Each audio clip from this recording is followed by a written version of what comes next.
नमस्कार, स्वागत है आप सभी का कृषि समाचारों के आज के अंक में। सबसे पहले नजर डालते हैं आज के मुख्य समाचारों पर। किसानों को सोलर पंप पर मिलेगा अनुदान। उत्तर प्रदेश के 10 जिलों में मौसम आधारित फसल बीमा योजना लागू। अगले 4 वर्षों में उर्वरक क्षेत्र में 40,000 करोड़ रुपए का निवेश। 25 से अधिक देशों के औषधि पौध उत्पादों का मानक तय करेगा सीमैप। मिट्टी में पोषक तत्वों की कमी, सरसों बोर्ड के गठन की मांग। अब समाचार विस्तार से। उत्तर प्रदेश सरकार ने किसानों को सोलर पंप पर अनुदान देने का निर्णय लिया है। मुख्यमंत्री की अध्यक्षता में हुई राज्य मंत्रिमंडल की बैठक में इस आशय के प्रस्ताव को मंजूरी दी गई। इस प्रस्ताव के तहत राज्य में करीब 5,000 किसानों को सोलर पंप दिए जाएंगे। प्रदेश में मौसम पर आधारित रबी एवं खरीफ की फसल बीमा योजना मिर्जापुर, सोनभद्र, मैनपुरी, जौनपुर, फतेहपुर, मथुरा, शाहजहांपुर, मुरादाबाद, रायबरेली और फैजाबाद में संचालित की जा रही है। योजना का मुख्य उद्देश्य प्रतिकूल मौसमी परिस्थितियों, वर्षा तथा तापमान के कारण अधिसूचित फसल नष्ट होने की संभावना के आधार पर कृषकों को बीमा कवर के रूप में क्षतिपूर्ति किया जाना है। इन जिलों में गैर ऋणी कृषकों को अपनी इच्छा अनुसार मौसम आधारित फसल बीमा योजना अथवा संशोधित राष्ट्रीय कृषि बीमा योजना अपनाने का विकल्प उपलब्ध है। यूरिया उत्पादन के मामले में भारत को आत्मनिर्भर बनाने के लिए अगले 4 वर्षों में करीब 40,000 करोड़ रुपए का निवेश किया जाएगा। बरौनी, सिंदरी, गोरखपुर के संयंत्रों सहित कुछ और उर्वरक संयंत्रों को पुनर्जीवित किया जाएगा। भारतीय प्रशांत महासागर से सटे लगभग 2 दर्जन से अधिक देशों के लिए औषधि पौध उत्पादों की गुणवत्ता जांच कर मानक तैयार करने का काम केंद्रीय औषधि एवं सगंध पौधा संस्थान सीमैप करेगा। सीमैप की ओर से तय किए गए मानक ही इन देशों में लागू होंगे। नए मानक से इन देशों में औषधि पौध से बने उत्पादों का व्यापार हो सकेगा। अभी ये काम यूरोप के बने मानक के हिसाब से चल रहा था। मानक तय करने के लिए सीमैप को जिम्मेदारी पिछले दिनों Indian Ocean Rim Association IORA की ओर से ओमान में हुई बैठक में सौंप दिया गया है। इसमें सभी देशों के प्रतिनिधि शामिल थे। सीमैप और IORA के बीच हुए करार की पुष्टि करते हुए सीमैप के निदेशक ने बताया कि ये करार भारत के लिए बहुत फायदेमंद होगा। इससे आयुर्वेद को वैश्विक पहचान मिलने की उम्मीद है। एक और जहां कृषि उत्पादन बढ़ाने के लिए हर संभव प्रयास किए जा रहे हैं, वहीं असंतुलित ढंग से उर्वरकों के प्रयोग से अधिकांश जिलों की मिट्टी में न केवल नाइट्रोजन, फास्फोरस तथा पोटाश की कमी हुई है, बल्कि सूक्ष्म पोषक तत्वों पर भी बुरा असर हुआ है। भारतीय मृदा विज्ञान संस्थान भोपाल ने मिट्टी में नाइट्रोजन, फास्फेट और पोटाश की स्थिति को लेकर देश के 500 जिलों की मृदा जांच से संबंधित आंकड़े संकलित किए हैं। इन जिलों में से 465 जिलों की मिट्टी में नाइट्रोजन की कमी थी। इसी प्रकार के 457 जिलों में फास्फोरस तथा 259 जिलों में पोटेशियम की कमी पाई गई। अनेक हिस्सों में सल्फर की कमी देखी गई, जो 46% तक है। देश में खाद्य तेल के बढ़ते आयात पर गंभीर चिंता व्यक्त करते हुए तिलहनों के उत्पादन में वृद्धि के लिए अनुकूल नीति बनाने तथा सरसों बोर्ड के गठन की मांग की है। पिछले 1 वर्ष के दौरान 118 लाख टन खाद्य तेल का आयात किया गया है। खाद्य तेल के आयात सालाना 130 लाख टन तक हो जाने की संभावना है। और किसान भाई, अब बात करते हैं कृषि भौतिकी संभाग के कृषि वैज्ञानिकों के अनुसार इस समय की जाने वाली कृषि गतिविधियों की।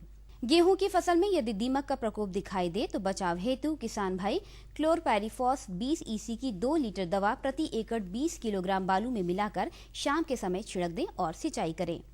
चने की फसल में फली छेदक कीट की निगरानी हेतु फिरोमोन प्रपंच को 3 से 4 प्रति एकड़ के हिसाब से उन खेतों में लगाएं जहां पौधों में 20 से 25% तक फूल खिल गए हों। साथ ही T अक्षर आकार के पक्षी बसेरा खेत के विभिन्न जगहों पर लगाएं। सरसों में सफेद चूर्ण रोग की निरंतर निगरानी करते रहे। यदि प्रकोप अधिक दिखाई दे तो इंडोफिल M45 दवा 2 मिलीलीटर प्रति लीटर पानी में घोलकर छिड़काव करें। मौसम को ध्यान में रखते हुए किसान भाई सरसों की फसल में चेपा कीट की निरंतर निगरानी करते रहें। प्रारंभिक अवस्था में प्रभावित भाग को काटकर नष्ट कर दें। यदि प्रकोप अधिक हो तो रोगोर या क्विनोलफॉस 2 मिलीलीटर प्रति लीटर पानी में मिलाकर आसमान साफ होने पर छिड़काव करें। गेहूं की फसल में जिंक की कमी के लक्षण दिखाई दे तो 5 किलोग्राम जिंक सल्फेट तथा 16 किलोग्राम यूरिया को 800 लीटर पानी में घोलकर प्रति हेक्टेयर की दर से छिड़काव करें। गेहूं में जंगली जई आदि सकरी पत्ती वाले खरपतवारों के नियंत्रण के लिए सल्फोसल्फ्यूरान 75% WP की 33 ग्राम 2.5 यूनिट प्रति हेक्टेयर बुआई के 20 से 25 दिन बाद 500 से 600 लीटर पानी में घोलकर छिड़काव करें। आर्द्रता अधिक होने के कारण गेरुई तथा पत्ती धब्बा रोग की संभावना है। लक्षण दिखाई देते ही नियंत्रण के लिए थायोफिनेट मिथाइल 70% WP की 700 ग्राम या मैंकोजेब 75 WP की 2 किलोग्राम मात्रा प्रति हेक्टेयर की दर से लगभग 500 लीटर पानी में घोलकर छिड़काव करें। मटर की फसल पर यूरिया या पोटेशियम सल्फेट 2% के घोल का छिड़काव करें, जिससे मटर की फलियों में बढ़ोतरी होती है, साथ ही फसल का पाले से भी बचाव होता है। कद्दू वर्गीय सब्जियों की अगेती फसल की पौध तैयार करने के लिए बीजों को छोटी पॉलीथीन की थैलियों में भरकर छायादार स्थानों पर पाली घरों में रखें। प्याज में नीली धब्बा रोग की निगरानी करते रहें। रोग के लक्षण पाए जाने पर डाइथेन M45 3 ग्राम प्रति लीटर पानी में किसी चिपकने वाले पदार्थ के साथ मिलाकर आसमान साफ होने पर छिड़काव करें। कृषि समाचारों के बाद अब आइए जानकारी लेते हैं मंडी भावों की।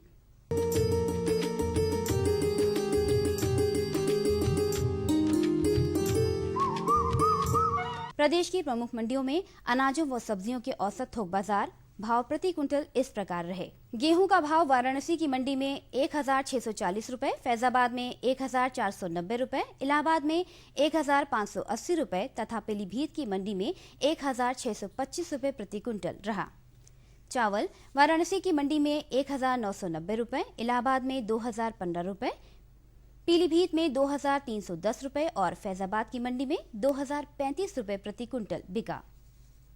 चना वाराणसी की मंडी में 3590 रुपए प्रति कुंटल, इलाहाबाद में 3650 रुपए तथा पीलीभीत की मंडी में 3315 रुपए प्रति कुंटल के भाव से बिका।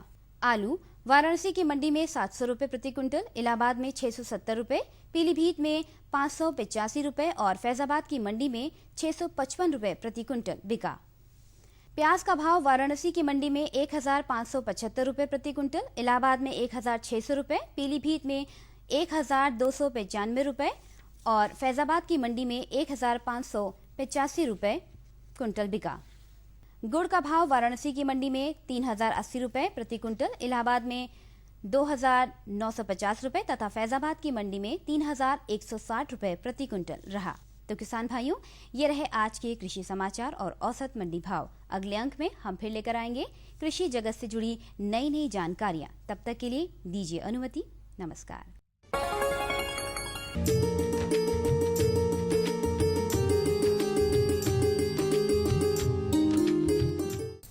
नमस्कार।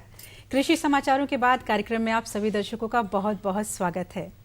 मित्रों, हमारा प्रयास हमेशा यही रहता है कि ज्यादा से ज्यादा उपयोगी जानकारी हम आप तक पहुंचाते रहें।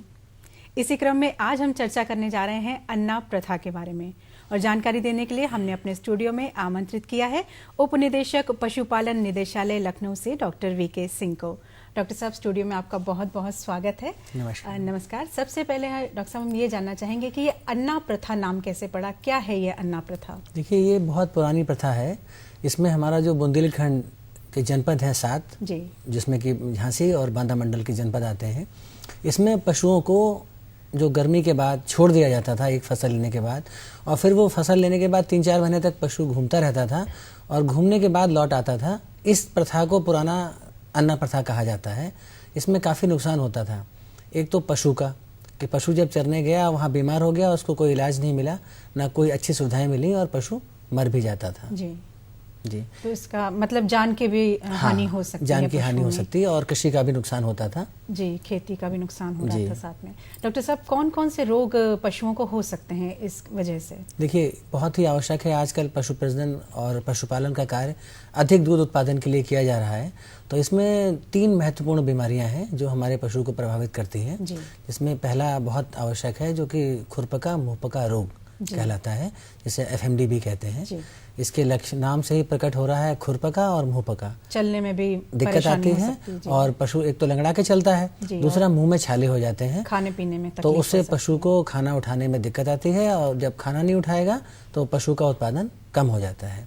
और बुखार इसमें 104 से लेके 105 डिग्री फ़ारेनहाइट तक पहुंच जाता है। जी डॉक्टर साहब, इन रोगों के कोई लक्षण भी होते होंगे कि हमारे किसान भाई कैसे पता करेंगे कि बीमारी शुरू हो रही है या किस अवस्था में है?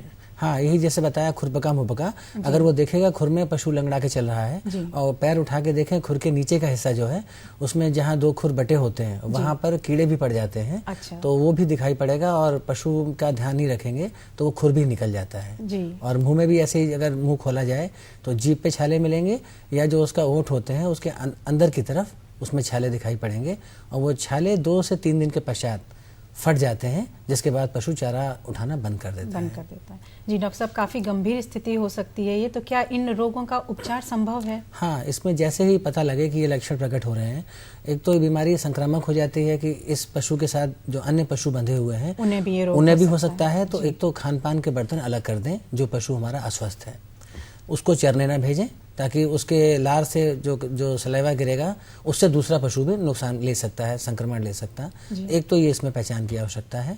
दूसरा रोग कहलाता है जो कि जीवाणु के द्वारा होता है, जिसे गला घोंटू रोग कहते हैं जी। HS रोग कहा जाता है। ये एक जीवाणु है पार्श्वरेला मल्टोसिडा, उसके द्वारा ये बीमारी फैलाता है। इसमें पशु को सांस लेने में दिक्कत होती है।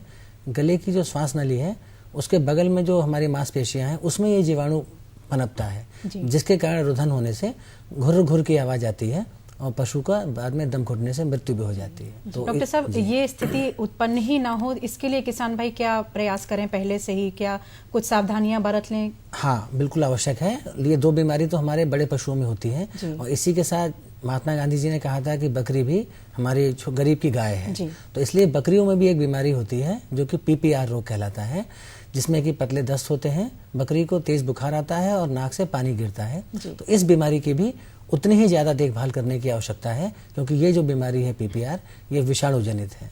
इन तीनों ही प्रकार के पशु प्रभावित ना हो, इनके लिए बचाव बहुत आवश्यक है और बचाव के लिए इन तीनों ही तरह की बीमारियों के लिए टीका उपलब्ध है। इधर ये इसमें जनवरी में PPR का लगता है, खुरपका का लगता है और गला घोंटू का टीका हमारे मानसून यानी कि वर्षा शुरू होने के पहले लगवाना पड़ता है और दोबारा वो दिसंबर का महीना। ये 2 समय है टीकाकरण कराने का। इस समय टीका लगवा लेंगे तो पशु की रोग प्रतिरोधी क्षमता 6 महीने तक रहती है। उसके बाद 6 महीने बाद इसका पुनः टीकाकरण कराना आवश्यक होता है। जी डॉक्टर साहब, जैसे हमारे जिन किसान भाइयों को ये जानकारी नहीं उपलब्ध है, तो क्या वो जब उन्हें ये पता चले कि उनके जानवरों को कोई गंभीर स्थिति उत्पन्न हो रही है, क्या तब वो टीकाकरण करवा सकते हैं?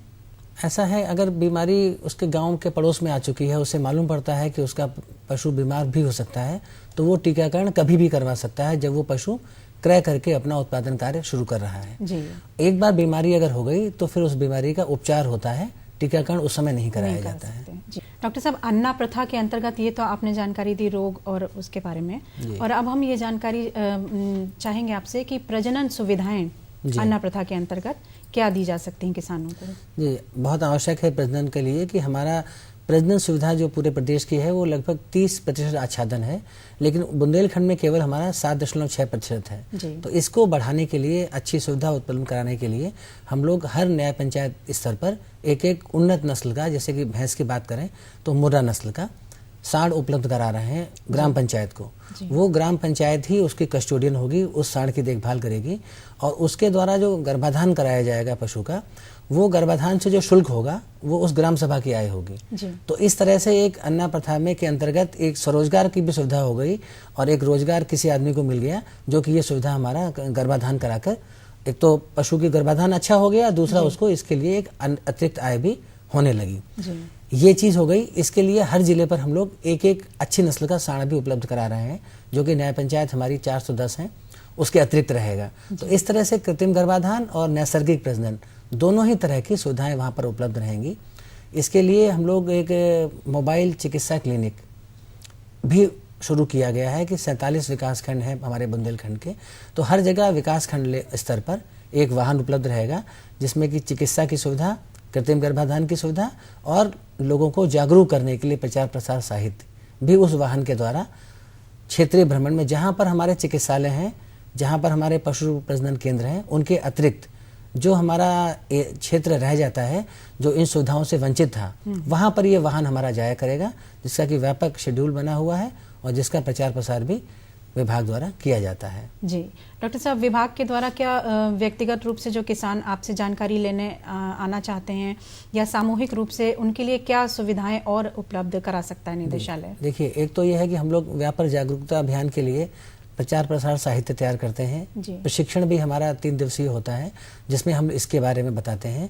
और एक हम लोगों ने इस क्षेत्र में बुंदेलखंड में बकरी विकास का कार्यक्रम भी रखा हुआ है, जिसमें कि 10 बकरियां मादा और 1 नर बकरा, ये हमारा 43,390 रुपए की योजना है, जिसमें कि प्रति पशुपालक उपलब्ध कराते हैं।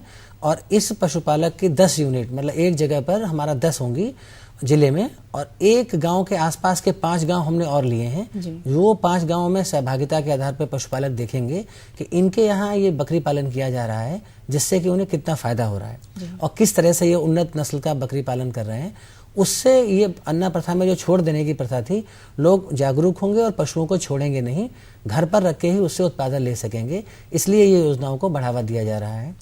और प्रचार प्रसार के लिए इसके अतिरिक्त भी समय समय पर हमारे यहाँ से विभागीय जो पत्राचार होता है उसमें भी निर्देश दिए जाते हैं कि हमारे चिकित्सा अधिकारी जब भी ग्राम सभा की बैठक में जाएं तो टीकाकरण के बारे में बताएं, अच्छी तरह से बताएं कि पशुओं को छोड़ने से उनका कितना नुकसान है। और अच्छे महंगे, आजकल तो पशु जो है अच्छे गाय भैंस हैं, करीब अच्छी गाय 70,000 के आसपास और भैंस 1 लाख के ऊपर की कीमत की है।